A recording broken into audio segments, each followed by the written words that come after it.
ভারত পাকিস্তান ম্যাচকে ঘিরে যেভাবে hypothetically hype তোলা হয়, সত্যিকারই অর্থে ভারত পাকিস্তান ম্যাচ সেরকমভাবে আর জমে না। যদি আমরা গ্যালারির দিকে ফলো করি, 50% দর্শক শূন্য সিট পড়ে আছে। তো ভারত পাকিস্তান এর ম্যাচে যেভাবে জমজমাট লড়াই হয়, দর্শক কানে কানে পূর্ণ থাকে, সেরকম থাকে না। কারণ প্রত্যেকটা ম্যাচ হচ্ছে একটা দলেই ডমিনেট করতেছে। যদিও ভারত পাকিস্তান ম্যাচে দৃশ্যমান অদৃশ্যমান অনেক ধরনের লড়াই চলমান, কিন্তু দৃশ্যমান খেলায় কিন্তু পাকিস্তানকে পাত্তাই দিচ্ছে না ভারত। পুরো ম্যাচে ভারতের একক আধিপত্য দেখতে পাচ্ছি। বলতে গেলে পাকিস্তানকে নিয়ে যেন ছেলে খেলা খেলছে ভারত। ঠিক সেরকমটাই প্রথমে ব্যাট করতে নামে পাকিস্তান, রান তুলল 171। যদিও এই রানটা কিন্তু 200+ স্কোর চলে যেত। শুরুটা করেছিল দারুণভাবে ফারহান এবং ফকর জামান। তো ফকর জামান যেভাবে আউট হয়ে গেলেন, যে আউটটা নিয়ে অনেক সমালোচনা, পুরো ম্যাচের যদি আলোচনা সমালোচনা যেটাই বলেন না কেন, যদি কোনো একটা অংশ থাকে, শুধু এই ক্যাচটা নিয়েই আলোচনা করার মতো একটা কিছু আছে। যদিও টিভি আম্পায়ার সেটাকে আউট দিয়েছেন, কিন্তু আমরা যেটা দেখেছি, যেটা বুঝেছি, এটা কিন্তু ব্যাটিংয়ের ফেভারেই যায়। সো এটা নট আউটের সিদ্ধান্ত।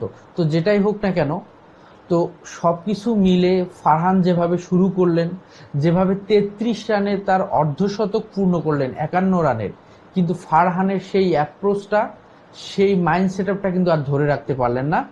যখন ফারহান শেষ 12 বলে মাত্র 7 রান করলেন, 33 থেকে 45 বলে ফারহানের রান 58।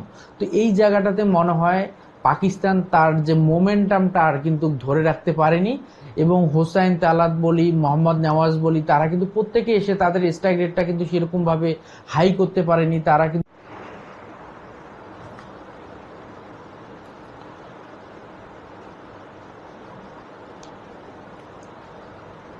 তো আরেকটা বিষয় যদি আমরা খেয়াল করি, ভারত যেরকম একটা দল, তাদের ফিল্ডিং এত ভালো, কিন্তু আজকের ম্যাচে ভারতের ফিল্ডিং সবচেয়ে বাজে। এরকম ফিল্ডিং আমরা সচরাচর কিন্তু ভারতের দেখতে পাই না। তারা ধরতে গেলে 5 থেকে 6টা ক্যাচ তারা মিস করেছে। এবং ভারতের বোলিং লাইন আপের শক্তিশালী যে নাম, এবং ভারতের বোলিং লাইন আপের সবচেয়ে প্রথমে যে নামটা চলে আসে, জাসপ্রীত বুমরাহ, যার ইয়র্কার লেন্থ এবং তিনি যেভাবে ইকোনমিক্যাল বল করে থাকেন, যেভাবে উইকেট নিয়ে থাকেন, সেই জাসপ্রীত বুমরাহ আজকে পাকিস্তানি ব্যাটসম্যানদের কাছে একদম ধবল ধোলাই খেয়েছেন। 4 ওভারে 45 রান দিয়ে উইকেট শূন্য, এবং বলতে গেলে বাকি বলাররা পাকিস্তানি ব্যাটারদের চেপে ধরার ট্রাই করেছেন এবং তাদেরকে আটকানোর চেষ্টা করেছেন। এবং এবং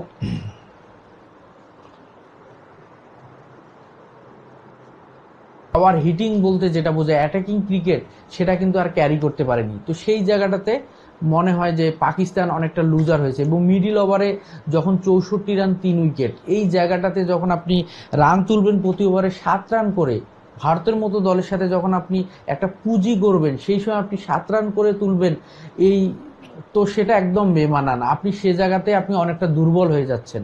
তো সেরকমটাই হলো, বা সেরকম পুঁজি করতে পারলো না কিন্তু পাকিস্তান। এবং শেষের দিকে স্লগ ওভারে কিন্তু 5 ওভারে রান নিয়েছে 52 রান, 1 উইকেট হারিয়ে। সেই রানটা এবং সবচেয়ে গুরুত্বপূর্ণ যে ইনিংসটা শেষের দিকে, ফাহিম আশরাফের 8 বলে 20 রানের ওই ইনিংসটার উপর ভর করে কিন্তু পাকিস্তান 171 রানের একটা পুঁজি করে, যেটা ভারত অনায়াসে জিতে যায়। আহিংসা আফ্রিদির প্রথম বলেই যখন অভিষেক শর্মা একটা ছক্কা মারলেন, ওই ছক্কা দিয়ে শুরু করা ম্যাচটাই বুঝিয়ে দিয়েছে যে আজকের ম্যাচে ভারতেই রাজত্ব করবে। এবং ভারতেই রাজত্ব করলো 10 ওভারে 105 রান 1 উইকেটের বিনিময়ে। বাকি 60 বলে লাগে মাত্র 66 রান, হাতে 9 উইকেট। তো ভারতের মতো দলের বিপক্ষে 60 বলে 66 রান লাগবে, সেটা কতটুকু আপনি ডিফেন্ড করতে পারবেন, সেটা যারা ক্রিকেট ফলো করে তারা ইতিমধ্যেই জানে। তো সেই জায়গাটাতে হারিস রৌফ ছাড়া ভারতের ব্যাটসম্যানদের কেউ সেরকমভাবে কোনো বলার সেভাবে চেপে ধরতে পারেনি। যদিও হারিস রৌফ প্রথম ওভারে 12 রান দিয়েছিলেন, পরে কিন্তু 3টে ওভার তিনি দারুণ ইকোনমিক্যাল বল করেন এবং 2টি উইকেট তুলে নেন। এবং অভিষেক শর্মা দারুণ ব্যাটিং করেন। যদিও অভিষেক শর্মা লাস্ট 2টা ম্যাচে গিল সেরকম রান করতে পারেনি, কিন্তু অভিষেক শর্মা কিন্তু প্রত্যেকটা ম্যাচেই রান করে আসতেছেন। এবং অভিষেক শর্মা 39 বলে 74 রান করলেন 189 স্ট্রাইক রেটে, এবং গিল 28 বলে 47 রান করলেন 168 স্ট্রাইক রেটে। এবং 7 বল বাকি থাকতে ভারত 74 রান করলো এবং জয়ের বন্দরে পৌঁছে গেল। আরেকটা বিষয় যদি আমরা খেয়াল করি, ভারত যেরকম একটা দল, তাদের ফিল্ডিং এত ভালো, কিন্তু আজকের ম্যাচে ভারতের ফিল্ডিং সবচেয়ে বাজে। এরকম ফিল্ডিং আমরা সচরাচর কিন্তু ভারতের দেখতে পাই না। তারা ধরতে গেলে 5 থেকে 6টা ক্যাচ তারা মিস করেছে।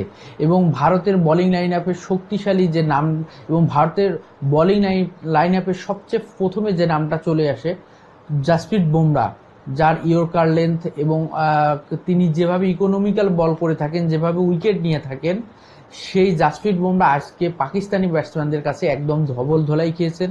4 ওভারে 45 রান দিয়ে উইকেট শুনে পাকিস্তান যেভাবে শুরুটা করেছিল, যেভাবে অ্যাপ্রোচটা ছিল, সেই অ্যাপ্রোচটা কন্টিনিউ করতে পারেনি, ক্যারি করতে পারেনি। সেই ফেয়ারলেসটা ক্রিকেটটা মানে মাইন্ডসেটটা ধরে রাখতে পারেনি। এবং পাকিস্তান সুপার 4 ম্যাচে প্রথম ম্যাচে পরাজিত হলো এবং ভারত জয় তুলে নিয়ে ফাইনালের পথে এগিয়ে গেল। একদম নতুন অডিয়েন্স, অবশ্যই চ্যানেলটিকে সাবস্ক্রাইব করবেন, পাশে থাকবেন নিত্য নতুন আরও ইনফরমেটিভ ভিডিও পাওয়ার জন্য। এবং যারা পেজের নতুন দর্শক, অবশ্যই পেজটিকে ফলো দিবেন, লাইক শেয়ার কমেন্ট করে পাশে থাকবেন। আল্লাহ হাফেজ।